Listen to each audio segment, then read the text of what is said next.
लालची borewell truck driver.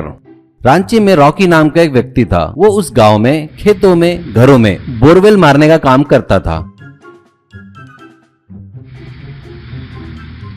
वो बहुत लालची किस्म का आदमी था। लोग उसे अगर 200 फीट बोरवेल मारने को कहते तो वो सिर्फ 150 फीट ही मारता था और 200 फीट के पैसे वसूल करता था और उन पैसों से अपने दोस्तों के साथ मिलकर पार्टी करता था, पीता था और एंजॉय करता था। ऐसे ही एक दिन एक आदमी के यहाँ बोरवेल मारता है, पानी फुल आता है, उससे वो 2 मटकों में पानी भर देता है। अब रॉकी उनसे, वाह जीतू भाई, बहुत ही किस्मत वाले हो। ये पानी की धार नहीं अमृत की धार है। अब आपको फिक्र करने की बिल्कुल जरूरत नहीं। आसपास के गांव में आपके बोरवेल को लगा पानी किसी को भी नहीं लगा। सच में बहुत ही जबरदस्त किस्मत है तुम्हारी। अब अगर मुझको पैसे दिए तो मैं यहाँ से चला जाता हूँ। ये सुनकर, क्या रे रॉकी, 200 फीट बोला तो 100 फीट ही बोर मारा, क्यों, ये क्या है? रॉकी, क्या भाई मजाक कर रहे हो? मैं तो 200 फीट बोरवेल मारा हूँ, यकीन न हो तो गिन लो। लेकिन मुझे देने वाले पैसे में से 1 भी रुपए कम हुआ ना तो बाजू की मिट्टी लाकर बोरवेल में भर दूंगा। इतना ही नहीं, जिंदगी में दोबारा तेरे यहाँ कोई बोरवेल मारने नहीं आएगा, ऐसा कर दूंगा। ऐसा कहता है। ये सुनकर जीतू घबराकर चुपचाप उसे पैसे लाकर देता है।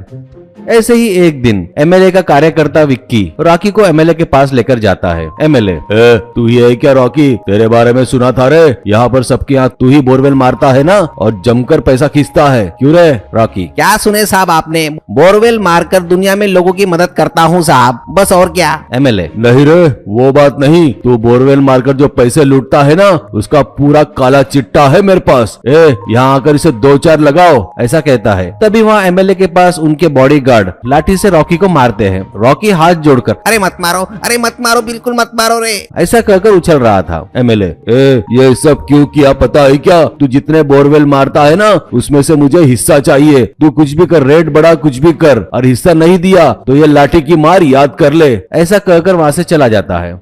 अब रॉकी से विक्की, ये हमारा एमएलए थोड़ा पागल है, ऐसा ही काम करता है। हर चीज डरा धमका कर लेना चाहता है। इलेक्शन का टाइम नजदीक आ गया है, इसलिए उसका हिस्सा चुपचाप दे दे और जिंदा रह ले।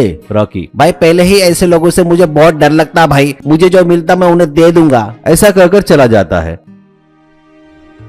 अब रॉकी बहुत सोचता है और अपने दोस्तों के साथ पीते हुए एमएलए के बारे में सोचकर बहुत गुस्से से चिढ़ता है। ऐसे ही बहुत सोचकर एक प्लान बनाता है। एक दिन अपने दोस्त की ट्रैक्टर ले जाता है। उसमें बोर मारते वक्त जो कीचड़ निकलता है वो उस ट्रैक्टर में भरकर ले जाकर एमएलए के घर के सामने डालता है। ऐसे ही वो 3-4 ट्रैक्टर डालता है।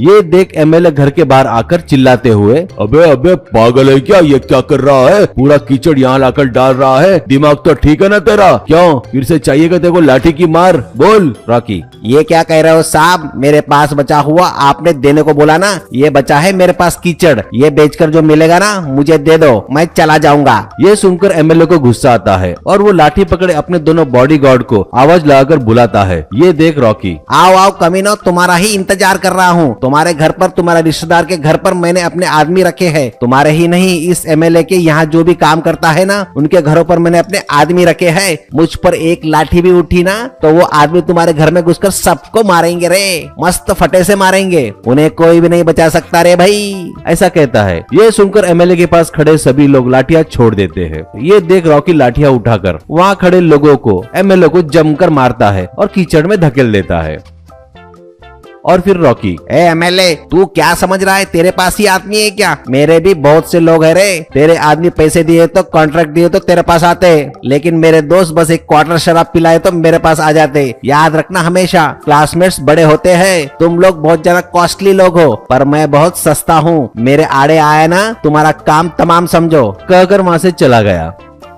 ये देख एमएलए डर जाता है और सोचते हुए, ऐसा आगे करूंगा तो लोगों की नजरों में गिर जाऊंगा करके एमएलए फिर से कभी रॉकी को उंगली नहीं किया।